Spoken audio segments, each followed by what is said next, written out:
Olá, eu sou a Sheila Santos. Eu sou a Isabel Rendeiro. E nós somos o PowerCast. A gente hoje tem um convidado amigável aqui, né? Antes de tudo, gente, não esquece de se inscrever no nosso canal, ativar o sininho. E mandar pra todo mundo. Exatamente. Que o Power tá bombando, incrível. gente. Só com convidados incríveis e vocês vão amar hoje, viu? O convidado de hoje é responsável por trazer diversas marcas internacionais, comandadas pela holding Mais 55, que ele ajudou a fundar em 2013 para o Brasil. Hoje, esse grande empreendedor está à frente de outros projetos próprios, como o Flora Bar e o Nextdoor, que são maravilhosos, né, Bebel? Convidamos vocês a irem lá. Exatamente. Bem-vindo ao PowerCast, Guilherme Schueire. Uhul! Prazer. Gente, o Guilherme, pra quem não sabe, é um amigo de muitos anos meu e da Bebel. E a gente, torceu pra ele vir aqui, porque Sim. a gente vai ter aula sobre restaurantes Exato, hoje, né? sobre esses projetos incríveis. Gui, você quer contar um pouquinho da sua trajetória, como que você entrou nesse mundo dos restaurantes pra gente? Bom, dos restaurantes eu comecei muito sem querer. Na verdade, eu comecei quando eu morava em Nova York. E eu cursava, na época, publicidade. Já estava na faculdade. E acho que era uma coisa muito de americano, de trabalhar com alguma outra coisa, quando você fazia faculdade. E eu era muito festeiro na época. Então, você me conhece desde a época de festa, né? Então, eu pensei, falei, putz, vou ter que trabalhar, fazer alguma coisinha pra enfim, e decidi fazer alguma coisa que tivesse mais a ver com o que eu gostava de fazer. Eu gostava muito de sair, e então fiz um curso de bartending e comecei a trabalhar em bares e restaurantes. Então isso foi durante a faculdade e eu nunca imaginei que eu fosse eventualmente trabalhar com isso. Eu era bem publicitário mesmo, meu sonho sempre foi fazer carreira em publicidade, em agência. E deu que quando eu me formei em 2005, na verdade foi 2002, foi logo depois do ataque das torres. Você morava em Nova York, Eu morava em Nova York. Eu tava lá bem no dia do ataque das torres. Inclusive eu tava foi terrível. E quando eu me formei, o mercado se fechou muito para estrangeiro. E eu ainda era estrangeiro, eu tava no visto de estudante. E aí quando eu ia procurar emprego, não tinha nada para publicidade para mim. Então eu continuei trabalhando um pouco mais em restaurante. E eu decidi, eu era tão fissurado em publicidade que eu falei, putz, vou voltar pro Brasil. Abrir mão de morar em Nova York, voltar pro Brasil, para poder ir atrás desse sonho. E aí eu voltei, abri mão do Green Card, faltava 4 meses para pegar o Green Card, e voltei pro Brasil e acabei entrando na Ogilvy, que é uma multinacional, era exatamente o que eu queria, diretor de arte, e tava tudo muito certo, tudo ok, fiquei alguns anos na agência, e eu comecei a sentir saudades daquele lado de entretenimento, né? Eu comecei a sentir que, sei lá, o mundo corporativo, a primeira coisa que eu percebi, que o mundo corporativo não era exatamente para mim, era um pouco diferente do que eu gostava de fazer, e comecei a sentir saudades à noite. Daí eu comecei a fazer uma festa, não sei se vocês vão lembrar na época, chamava Shuffle. Sim, claro. Você lembra? Uhum. Então, e a Shuffle acho que foi a primeira vez que eu fui realmente empresário, porque a gente começou um projeto em cima de um, não diria que é um problema, mas toda empresa ela surge de uma coisa que você quer fazer que não existe no mercado. E aí a Shuffle, quando eu voltei pro Brasil, eu senti que todas as festas, todas as boates estavam muito virado pra música house. E na época, em Nova York, tinha uma cena que era um pouco diferente de música misturada, né? Que hoje chama Open Formats. Só que na época não tinha. Então a gente deu um nome, batizou de Shuffle, que era o nome mais parecido com a mistureba de música que rolava. E aí a festa foi muito bem. Essa época eu ainda estava na Ogilvy, só que eu já estava fazendo uma transição, saindo da Ogilvy e abrindo minha própria agência de publicidade. Aí eu acabei ficando com a festa e com a agência de publicidade eu também virei empresário a segunda vez com a agência de publicidade. E aí a festa, eventualmente, ela foi absorvida pelo grupo 3x4, que vocês devem lembrar também. Sim. Que eventualmente virou uma boate, era um restaurante, virou uma boate, e depois virou Candela e ABC. E paralelamente, eu na agência de publicidade que eu tinha, que eu já era empresário, eu percebi também que o meu forte, que era a criatividade, não tinha muito valor na publicidade, acredite ou não. O que tinha realmente valor era a negociação de mídia. Então, isso me gerou uma certa frustração, que eu entendi que eu conseguiria explorar mais o meu talento, né, de criação dentro do mundo gastronômico ou de entretenimento do que no de publicidade. Aí eu saí, eu vendi minha parte para o meu sócio da agência e fui trazer a marca Bagatelle para o Brasil. Foi essa que foi a transição 100% pro entretenimento. Não, até quero fazer um adendo aqui. Como é trazer uma marca internacional pro Brasil, né? Uma marca reconhecida mundialmente, né? Que tem, o Bagatelle tem em vários lugares no mundo. Tem, o Bagatelle ele é uma marca que tem, acho que nas principais capitais do mundo.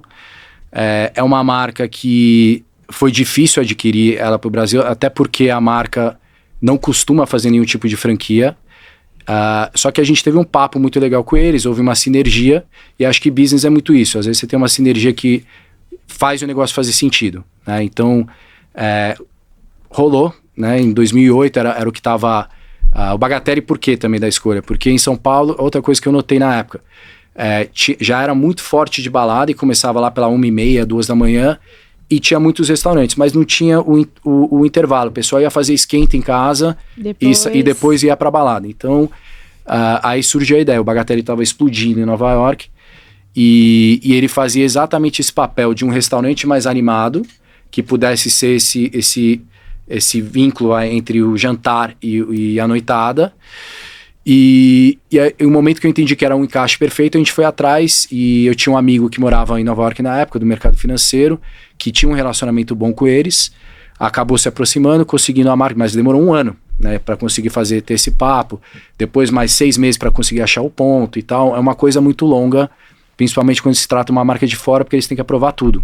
Então quando você fala, putz, esse ponto é perfeito, aí você tem que mandar a planta para eles, aí eles têm que falar, putz, isso é assim, assim. Então você tem muita gente que tem que realmente aprovar aquele projeto antes que ele vire uma realidade. A comida também, né? A comida também. Agora, tem que ser tudo idêntico. A comida tem que ter, agora que eu me lembre, mas assim, tem alguns pratos chaves dele, que são o carro-chefe, por exemplo, o nhoque trufado, que é super conhecido do Bagatelle. A batata trufada também. A batata trufada também. Tem que ter a essência do Bagatelle em todos os pratos, ou seja, aquela coisa bem... Provence, né, do sul da França, mas a gente teve também, depois o relacionamento com eles era tão bom, que a gente conseguiu inserir alguns pratos nossos na carta, e é uma coisa que eventualmente eles incentivavam. Então eu falo assim, putz, não adianta estar só no Brasil com o mesmo cardápio de fora, tem que ter alguma influência local.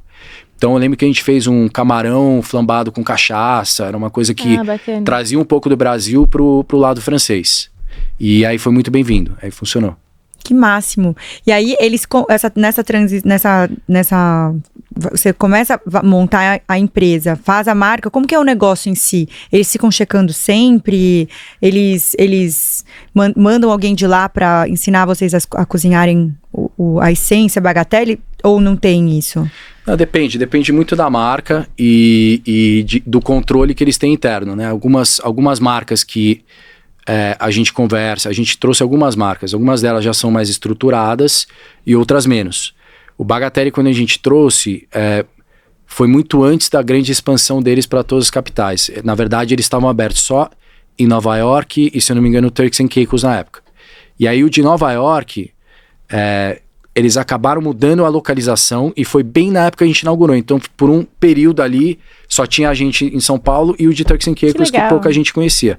Então, eles não conseguiram dar tanto suporte do dia a dia, mas o básico necessário foi muito importante para a gente poder fazer o negócio acontecer. A gente fez o quê? Mandou um chefe para Nova York e ele ficou lá 1 semana treinando com eles antes da mudança de localização.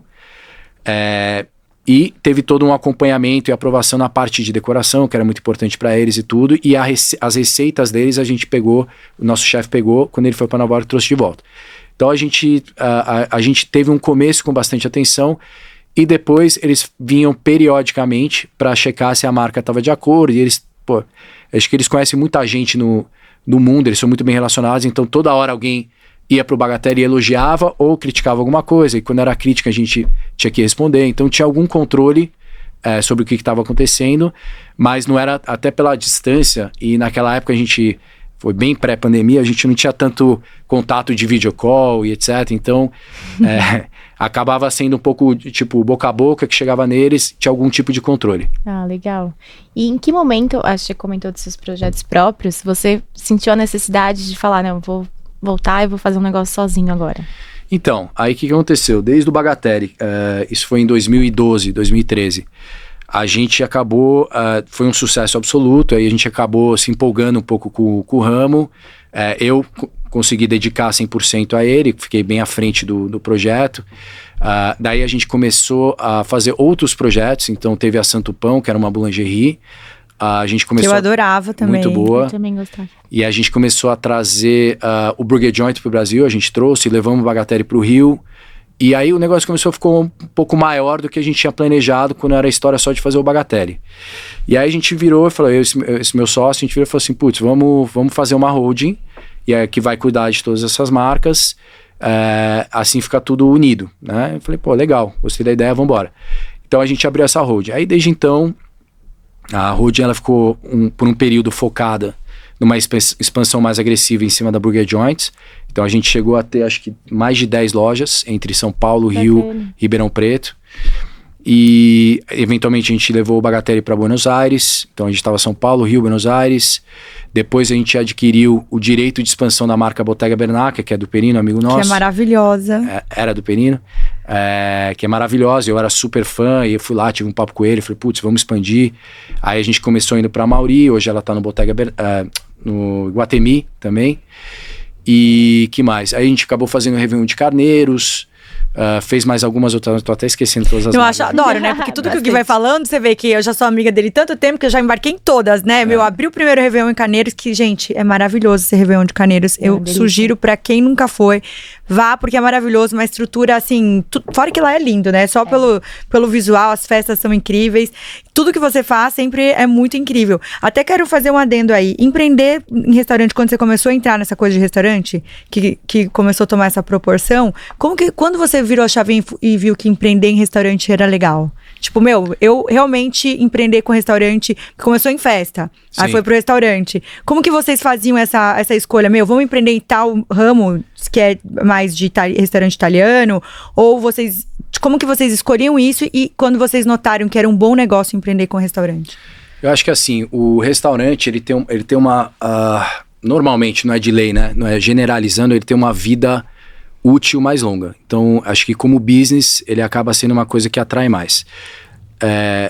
Claro, você fala isso, mas tem exceções para todos. Então, a gente tem, por exemplo, a BC existe há 10 anos, é uma boate. E ela vai super bem até hoje, né? Réveillon de Carneiros, é um evento. Ele tem 5 anos, está cada vez subindo cada vez mais. Mas eu sempre tive uma afinidade muito forte com o restaurante. Acho que eu, tendo vivido em Nova York 12 anos e detalhe, né? Eu trabalhei de bartender, mas eu adorava o que eu fazia, eu bebia toda noite.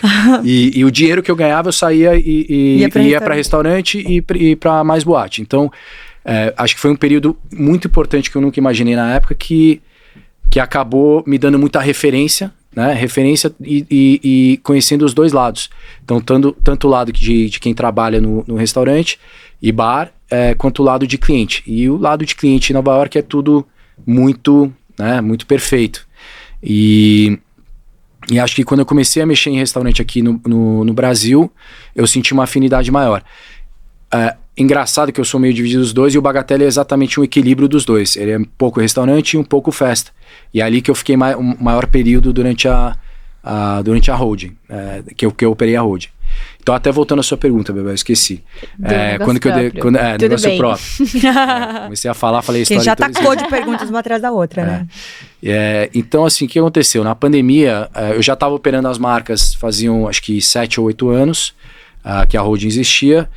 E eu já estava com essa vontade de fazer coisa própria, porque para mim a holding ela foi uma oportunidade de fazer muita coisa versátil. A gente fez de tudo, desde festa a restaurante japonês, a restaurante italiano, francês, enfim, eu adquiri muita experiência como empresário. E aí o que eu não tinha de expertise no começo, que era mais a parte de back office e administrativo, eu acabei adquirindo esse know-how nesses 8 anos.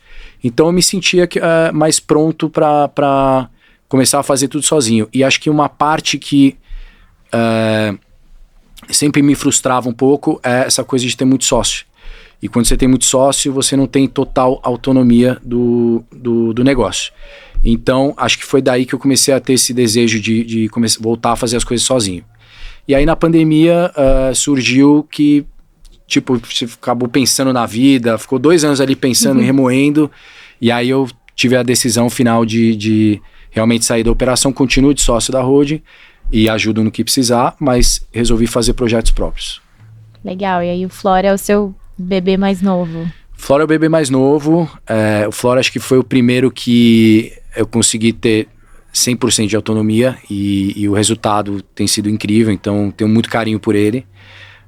O Nextdoor também, o Nextdoor hoje a gente até tem um vínculo com a 55, que ela acaba fazendo o back office dessa empresa, mas eu consegui fazer com muita autonomia esse projeto também. Que é lindo, gente. Outro projeto para vocês conhecerem, que, né, é uma delicadeza, o ambiente é lindo. Os dois são incríveis. Os drinks são incríveis, o bar é maravilhoso, música boa. Obrigado. E vou até perguntar agora, quando você abriu tanto o Flora quanto o Nextdoor, houve uma pesquisa do que, tipo, o que tá precisando na Noite de São Paulo, o que a gente quer trazer, como que é feito esse processo? Então, cada projeto é um caso. Porque eu acho que o espaço tem que conversar com a gente, né? Às vezes a gente tem vontade de fazer uma coisa e a gente vai atrás dela. Tipo, tem um projeto em mente que eu acho que daria super certo em São Paulo. Aí eu corro atrás de um ponto que vai casar com ele. O caso do Flora e o Nextdoor foram oportunidades que surgiram para mim. Por quê? Na pandemia, o Flora, na verdade, ele era um Bottega Bernaca. Ele era o Bottega Due. E na pandemia a gente tinha um Bottega Bernaca na frente do outro, só que tava... metade do movimento e o custo continuava igual. Aí a gente optou por fechar um deles, a gente fechou o Due, até porque eu já tinha fechado o do Iguatemi, então a gente falou, putz, vamos fechar esse aqui, a gente leva todo o staff pra lá, aproveita tudo que a gente já tem no Bottega, e a gente ia vender aquele ponto no mercado. Só que eu gostava muito do ponto. Acho que ele já tinha uma essência charmosa, parece um vilarejo meio europeu e tal. Ele é bem peculiar, ele é comprido, tem um pé direito alto. Só que, eu conhecia bem o espaço porque já era nosso. Então eu falei, putz, aqui eu gosto muito do espaço, mas talvez não seja o melhor lugar para um restaurante.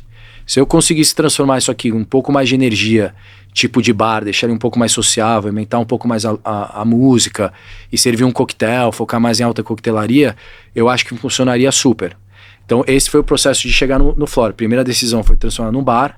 A segunda foi o que fazer com a fachada, que era uma fachada super estreita. Aí ela tem, acho que no máximo 1,80 m, 2 metros, uma coisa assim.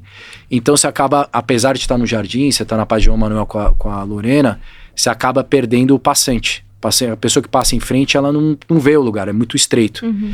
Aí eu falei, putz, o que a gente consegue fazer para chamar atenção sem chamar atenção? Aí veio a ideia de fazer um speakeasy. Speakeasy é uma coisa que também eu sentia que faltava um pouco em São Paulo. Tinha no centro, tinha para outro público, tinha bastante em Pinheiros, mas ali no jardim estava um pouco em falta. E aí foi a ideia de transformar E por que da floricultura e o Flora? Porque a floricultura... Eu ia perguntar isso agora, mas e as flores?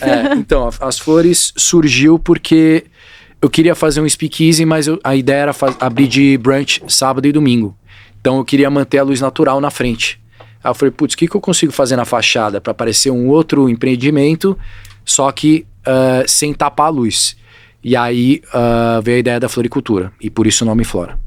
Não, que uma delícia, graça, né? Que charme. Gostosíssimo. E o Nextdoor? E o Nextdoor também foi uma oportunidade, porque também na pandemia, tudo isso surgiu na pandemia. A BC, que ficava na bandeira paulista, na hora de negociar com o proprietário o aluguel, ela não conseguiu ter uma boa negociação e teve que sair de lá. E aí, como eu sou muito amigo do Jimmy, que você sabe que é o dono da marca, a gente tinha um espaço vazio no andar de cima da Mauri, e eu falei com ele, a gente chegou à conclusão que seria um bom encaixe para a BC estar perto do Bagatelle, do Bottega e tal, fazer todo um complexo ali de entretenimento. Só que era um espaço muito grande para a BC. A BC ela é famosa por ser uma boate pequena, super selecionada, bem nichada, e aí a gente falou, putz, o que a gente faz com todo esse momento? Aí veio a ideia do Jimmy, ele falou, vamos dividir no meio, a gente faz um bar aqui e deixa a boate do lado. Aí eu falei, putz, boa ideia, só que bar que a gente vai fazer, né? Aí eu comecei a abraçar a ideia, comecei a pensar, pegar referência, coisas que eu tinha visto lá fora, e o Nextdoor ele foi muito baseado numa coisa que eu sentia muita falta em São Paulo, que é a experiência do Soho House e do Socialista. O Soho House é um private members club, então você tem aquela exclusividade que combina com uma boate que nem a BC, Só que mais do que ser um Members Club, ele é muito... ele consegue entregar ambientes muito aconchegantes. Charmosos, super né? charmosos. A outra referência que eu busquei muito em tentar entregar de energia no Nextdoor foi o Chiltern Firehouse, de Londres. E são lugares que eu gosto de frequentar lá fora e eu sentia que não tinha aqui no Brasil ainda. E eu achava que... eu tinha certeza, na verdade, que ia ser um sucesso para esse público que já frequentava a BC. A outra coisa também foi de fazer um bar. O pessoal que frequenta a BC, por exemplo. A BC, por ser uma boate, ela tem opções mais limitadas de drinks, né? Você vai lá, você toma gin tônica e vodka energético, 90% do Não tem uísque com chá. Não tem uísque com chá, por exemplo. Eu adoro uísque com chá, gente. Aliás, é maravilhoso. Eu não sei se a gente tem uísque com chá agora, né? Agora eu fiquei confuso. Agora que você fez a propaganda, mas eu acho que o Ará Na verdade, eles fazem quando a gente tá lá, quando né? vocês estão lá, mas então vamos falar que a gente tem, né? E aí veio a ideia também de conseguir entregar um bar de alta coquetelaria para esse público, que era mais festeiro e estava acostumado com poucas opções de drinks durante a noite. A gente falou, putz, se fizer uma coisa no nível de alta coquetelaria que já tinha em São Paulo, mas eles estavam atendendo um outro público, acho que a gente consegue fisgar essa galera aqui também. E dito e feito, acabou sendo um sucesso também. Não, a primeira vez que a gente chegou lá à tarde, né, pra conhecer a casa. Exato, nem tava aberto. A gente já ficou encantada, gente, porque o ambiente é aconchegante, é lindo. E tem a parte do bar que é encantador, bem no meio. Conversa, né? Tipo, é muito fofo. Eu lembro que eu tirei uma foto lá e postei um monte de gente. Eu mandei pra você, mandando, que lugar é esse? E o nome também foi uma charada. Entra a sua parte de criatividade, a parte criativa vai no nome ou alguém ajudou aí?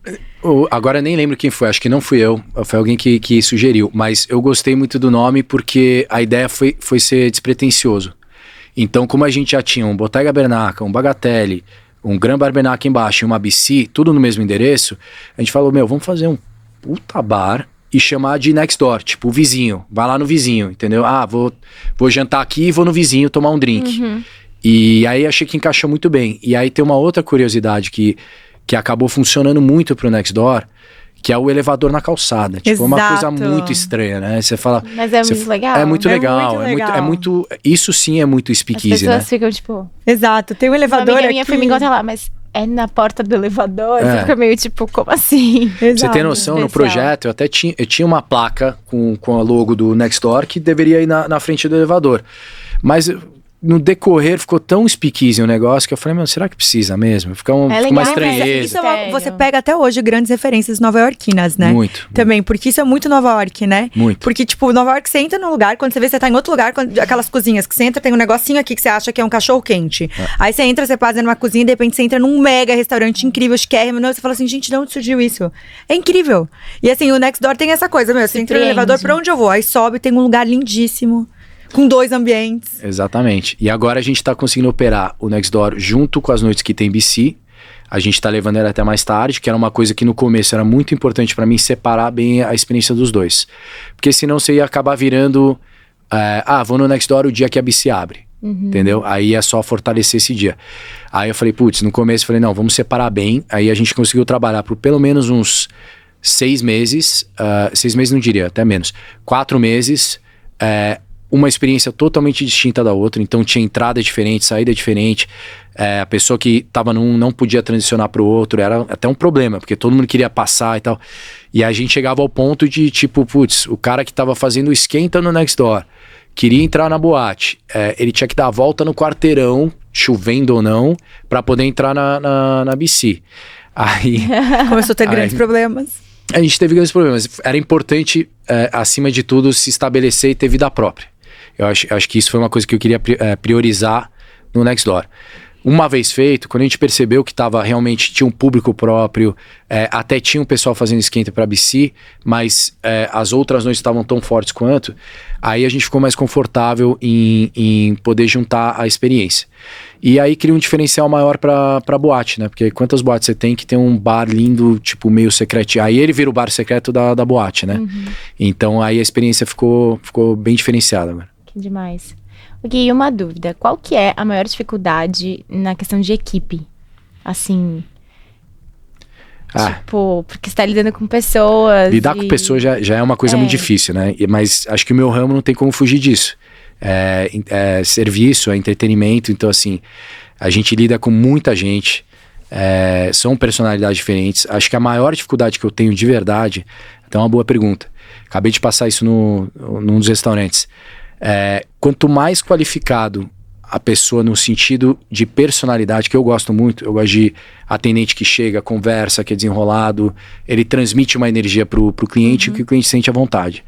E eles são os melhores vendedores, mas quanto melhor eles são, mais forte a personalidade, mais difícil é de lidar no lado de disciplina, etc. E são os que acabam tendo a vida mais curta dentro dos restaurantes. É uma pena. Toda vez que passa um bom, a gente fala, putz, não vai durar, mas ele é ótimo. Então essa é uma dificuldade. Você já identifica isso hoje? Você já sabe? A gente torce. Até alguns casos que eu tive a felicidade de ter pessoas comigo por um longo período, mas a grande maioria acaba sendo esse o caso. Agora eu vou pegar umas dicas, tá? Porque a gente sabe que a gente aqui tem um grande público empreendedor, mas a gente sabe que tem muita gente que empreende com restaurante.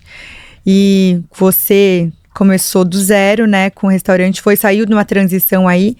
Como que, umas 3 dicas aí para quem empreende com restaurante ou quem tá começando a empreender com restaurante, 3 boas dicas de como empreender com restaurante, que você sabe que, seguir isso aqui é um bom sinal que você vai ter prosperidade. Tá, bom, eu diria, eu posso falar na minha experiência o que eu busco quando eu vou empreender. Então, eu acho que não tem mais espaço para ser mais do mesmo. Você tem que realmente entender que sua ideia, seu negócio, seja a marca que você vai trazer ou a marca que você vai criar, tem um diferencial claro. Porque eu acho que como qualquer outra empresa, se você for começar já querendo ser mais do mesmo, você já está fadado a não ter sucesso. Então, acho que no restaurante isso cada vez mais é mais relevante, tá? Que mais? 3 dicas? Vai, boa, 3 dicas, vai. 3 dicas. Deve ter mais de 10, né, Bel? Vai, vamos pensar. Ele não quer entregar o jogo pra ninguém. Exato. Talvez, né? Não sei, tipo, eu já respondo isso aí. Boa, então vamos mais pra próxima, vai, Bel. Enquanto o Gui, a hora que você lembrar, você fala, viu? Tá bom. Então eu quero saber, assim, um perrengue que ninguém conta sobre você ter boate, essas coisas, parte de noite, assim. Perrengue meu? Não, um perrengue no negócio. Do negócio? De ter boate? De ser sócio de boate? Especificamente boate? Parte da noite. Acho que ninguém vê, todo mundo vê mais glamour, né? Ninguém vê muito perrengue mesmo do dia a dia. Tem muita bagunça. Pra você ter noção, na BC, a BC, ela abre às vezes, a maioria das vezes uma vez por semana. Na quinta-feira, sexta-feira de manhã, tem que ir uma pessoa de manutenção para refazer, quase remontar a boate, porque de tão caótico que sai o negócio. Tipo, parede quebrada, Uau. Vaso do banheiro não sei o quê, assim, lustre que destruíram. É uma coisa que realmente você não imagina o dia seguinte numa boate. É realmente uma coisa assustadora. Tô em choque. Eu tô em choque também. Coisas que não contam, exatamente. Não, ainda mais com a clientela que a gente trabalha, você não imagina, mas é tanta euforia que a gente consegue. No sentido bom que, o negócio foi bem, mas tem um custo. Tudo tem custo. Então o dia seguinte é realmente assustador. Não, já deve ter armazenado algumas coisas básicas, né? Tipo, todo dia tem casaco perdido, já vi tênis perdido. Um tênis. A pessoa foi embora com um tênis, deixou o outro. Tô em choque. Joia, um monte. Não, tênis eu tô em choque. Tênis eu tô em choque. Não, só um tênis que é o choque. Exato. E como foi montar o carnaval? O carnaval é ótimo. O Réveillon de Carneiros, vocês fizeram a primeira vez um Réveillon? Primeira vez que vocês faziam um ano novo? Foi. O Réveillon de Carneiros, a ideia sempre foi... Assim, foi uma oportunidade porque Carneiros, ele era considerado uma das praias mais bonitas do mundo, né? Segundo... Qual que é aquele site? Agora esqueci. Mas um site que é de viagens... considerava a praia número 2 da América Latina, uma coisa assim. E então a gente tinha um sócio que era de lá, a família dele era de lá, e eles conseguiram organizar para fazer um Réveillon nessa praia que é super paradisíaca e tal. E aí vieram falar com a gente fazer o Réveillon. E assim, eu sempre tive vontade de trazer o estrangeiro pro Brasil. Acho que é uma oportunidade que a gente vai sempre pro verão europeu, vai muito para Nova York e tal, e o Brasil tem muito a oferecer, principalmente nessa época do ano. A ideia sempre foi de tipo, o Brasil no Réveillon, e eu conheço os Réveillons de fora. Não tem graça, não tem ânimo. O Brasil ele tem realmente uma cultura de Réveillon. Então o pessoal se veste branco, pula 7 ondinhas, seja lá o que for, mas é uma semana de festa, é realmente um festival que a gente faz, a gente leva muito a sério. Sim. E eu acho que todo gringo acaba se apaixonando por isso. E a gente teve muita experiência de receber amigos de fora no Réveillon, e eles todos saíam daqui e voltavam todos os anos pro Brasil depois de ter experiência aqui, porque lá você vai pra onde? Por mais que você esteja em Miami, que é um clima agradável. Mas não tem, o pessoal se veste de preto, né? Bateu meia-noite, vai até 2 da manhã, eles já vão embora pra casa. Não tem a mesma euforia pelo Réveillon. E até tem alguns lugares que eles frequentam muito, que acho que é St. Bart's, Tulum, um pouco depois da virada. Se tem mais algum outro que eu tô esquecendo agora. Mas como foi pra estruturar isso numa praia que era longe? No caso, tipo... É uma praia maravilhosa. Eu fui, o Ano Novo é incrível. Mas ela é uma praia longe, né? No caso, não é tipo, de fácil acesso, não é de fácil acesso. Hoje tem mais, né? Eu acho que no começo as pessoas não sabiam. Eu vou dar um exemplo: sair de São Paulo, obviamente, para em Recife ou vai por onde? Como foi a estruturação de vocês para montar o plano de negócio para fazer o Ano Novo lá? Então, acho que a dificuldade da localização.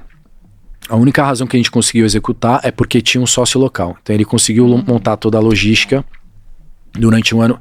Eu chegava aí 4 vezes no ano para fazer reunião com a decoradora que ia ser do evento, para definir os lugares que iam ser cada festa. Algumas coisinhas que a gente tinha que ir definindo de quando a gente decidiu até o fim do ano. E todos os outros anos depois eu ia mais ou menos 4 vezes por ano. Mas a gente fazia muita ligação para definir, tipo, line-up e tal. E isso a gente consegue fazer à distância, né? Pro WhatsApp e tal. E na hora de executar o evento mesmo, tinha uma parte do time de sócios que ia para Carneiros. E é ruim porque é logo no Réveillon, é logo antes do Natal. Então eles iam metade de dezembro para lá e ficavam até a virada do ano. Então realmente dedicavam, porque abria a mão de Natal com a família e tal, para ficar lá montando a estrutura do Réveillon. A vantagem de Carneiros é que ele não é tão longe de Recife. Então você tem uma cidade estruturada ali perto, que você consegue ir e vir e trazer coisas que você precisa para fazer um evento desse porte. Demais. Ótimo. Até vou fazer mais, né? Como que é feito as escolhas dos DJs, de todo o evento, né? Porque é um evento grande e um evento, acho que são 7 dias. São 7 dias. Como é feita essa estruturação na parte das escolhas mesmo? Tipo, a gente vai pegar esses DJs, vai ter essas atrações. Como é feita essas escolhas? Então, aí vem uma parte mais conceitual, né? Porque o que você quer pro Réveillon? Qual público você quer atrair? Então, eu sempre me posicionei, e de novo, ali a gente tinha muito sócio. Então, ali acho que era uma coisa mais polêmica, era essa parte de montar a line-up para Carneiros. Mas eu sempre me posicionei como ser uma pessoa que busca novas tendências, né? Então, assim, naquela época, do primeiro ano de Carneiros, eu tinha ido muito, os últimos 2, 3 anos para Mykonos, Ibiza, etc. E a gente vê o que tá acontecendo lá fora, são pelo menos 5 anos na frente da gente, que, aliás, é uma... lembrei, número 2 da sua pergunta. Para quem tá empreendendo em restaurante, a gente tem uma grande vantagem de morar no Brasil, tá? Você pode ir pro futuro 5 anos e voltar. Vai para fora, você vai ver tudo que tá rolando. E aí você volta e aplica. Vai e aplica aqui o que você acha que vai funcionar aqui, aí tem que ter um pouco de sensibilidade. Você vai pro futuro e volta. Você vai pro futuro 5 anos e volta. Quem tem essa vantagem? Só a gente. Só a gente. Então, boa. Essa é uma boa uma boa dica. Daqui a pouco surge a terceira, gente. Daqui a pouco surge a terceira. Então, a minha ideia sempre foi de ir um pouco nessa linha. Aquela época a gente estava no Brasil ainda com um house muito comercial e lá fora já estava uma coisa mais conceitual, uma linha Tulum, Ibiza, Burning Man estava uma coisa muito forte de tendência. E eu falei, putz, vamos ir atrás disso, que principalmente para atrair o público gringo, que era a ideia de fazer Carneiros, a gente vai conseguir falar com eles muito mais direto com eles do que né? E também se diferenciar de tudo que já tem no Brasil.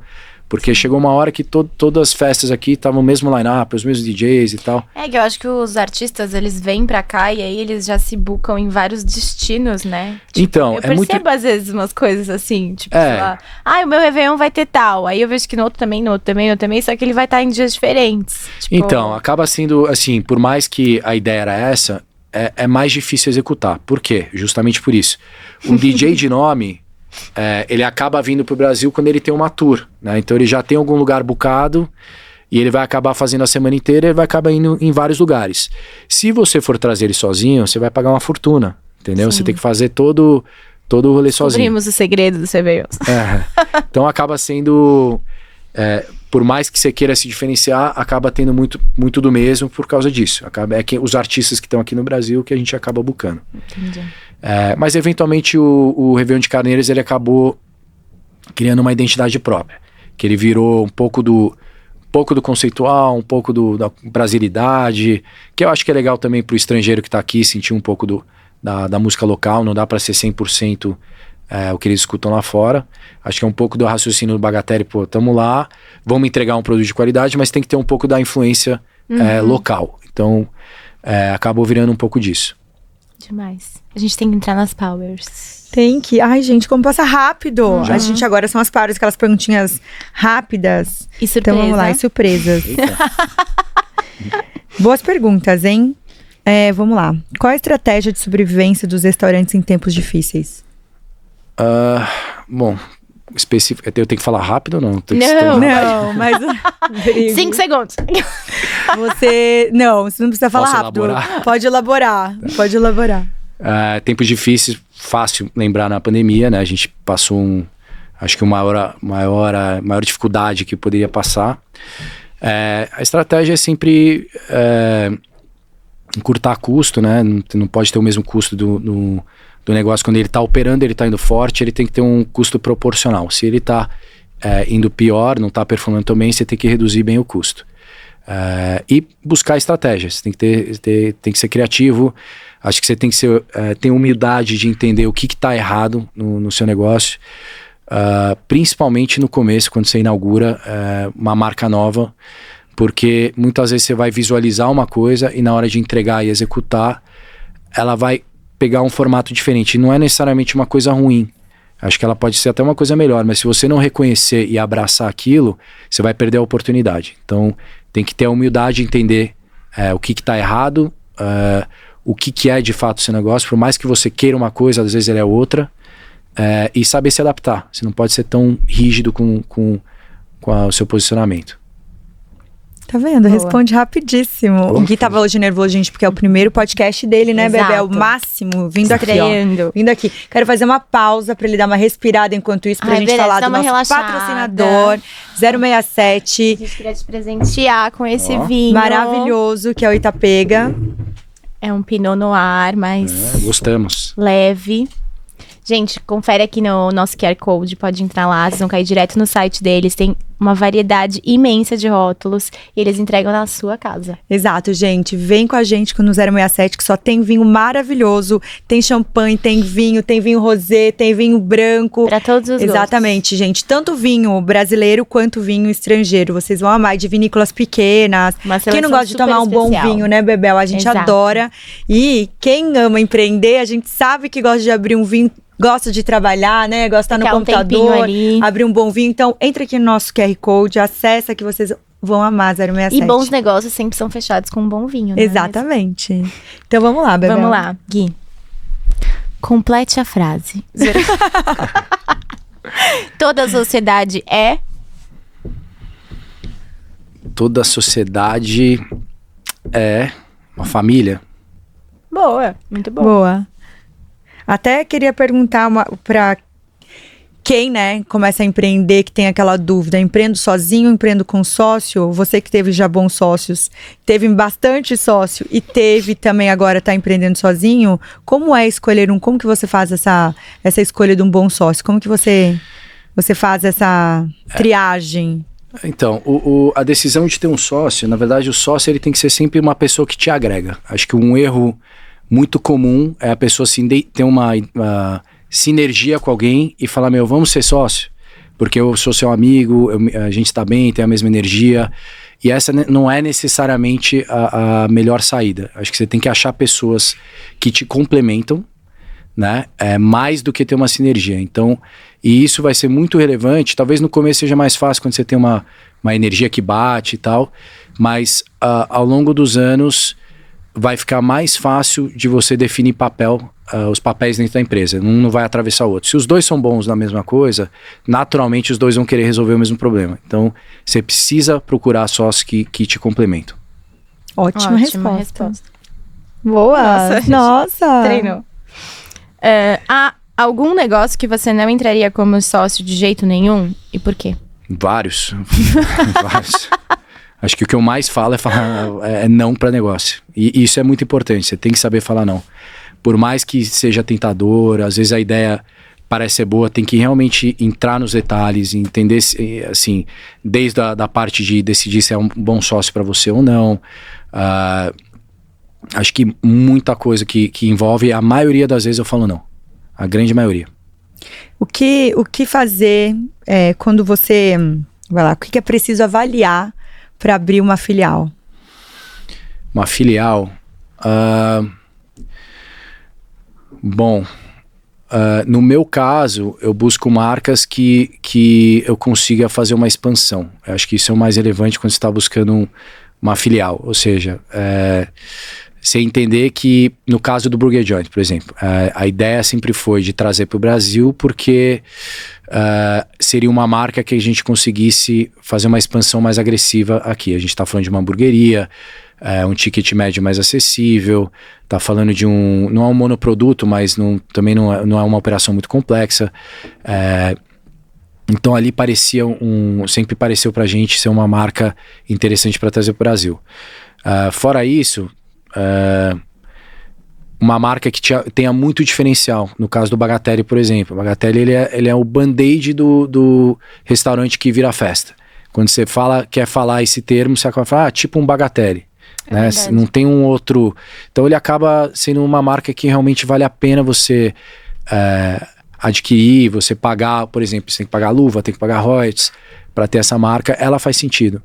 E o Burger Joint também, ele tinha toda uma história pra você entender até o porquê dessa marca especificamente. Na época que a gente pensou nela, tinha acabado de fazer o IPO do Shake Shack. E o Shake Shack foi um baita sucesso. Quando fez o IPO, ele fez múltiplos, se eu não me engano, acho que foi de 60, sei lá. Foi uma coisa absurda. E o Burger Joint é curioso porque ele foi a inspiração do Shake Shack. O Danny Meyers, que é o dono do Shake Shack, ele frequentava o Burger Joint semanalmente. E ele amava o hambúrguer de lá. Então... Boa, se inspirou bem, hein? Se inspirou bem. E aí a marca do Burger Joint, ela não era tão explorada que nem foi o Shake Shack. Ela tava meio lá... Não vou falar que esquecida, mas ela não era o foco dos donos da marca. Ela surgiu, muito curioso também... Ela surgiu dentro de um hotel 5 estrelas, chama Le Parc Méridien, que fica ali na Quinta Avenida, se eu não me engano. E o hotel, assim, super luxuoso, ele tinha acho que 3 ou 4 restaurantes no lobby, e um deles não estava performando tão bem. Aí o dono falou assim, vou fazer o quê? Vou trocar o restaurante por mais um restaurante de luxo? Não, vou fazer uma coisa meio doida, bem coisa nova-iorquina, né? Vou fazer uma hamburgueria que tem cara de que tá aqui há 100 anos, e que você vai ficar meio na dúvida se ela é uma coisa que era tombada e o hotel teve que construir ao redor, ou foi o caso real que ela foi construída assim.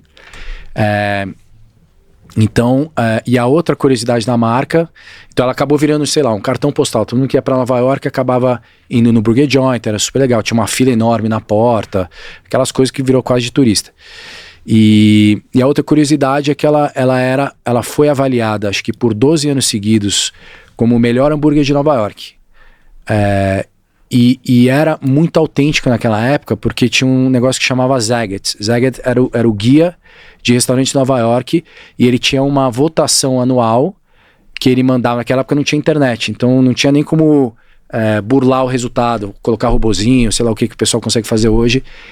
chegava uma carta no correio para quem morava em Nova York, você respondia a carta. Que legal. E mandava de volta. Então, por 12 anos seguidos, de fato, ela foi a hamburgueria mais querida de Nova York. Que máximo. Então, tinha tudo isso que ninguém conhecia dessa marca. Que legal. Aí a gente falou, putz, essa marca vale muito a pena trazer para o Brasil, explorar ela e fazer uma expansão com ela. Então, respondendo a pergunta, eu acho que tem que ter um diferencial que realmente justifique trazer uma filial, uma marca de fora para cá.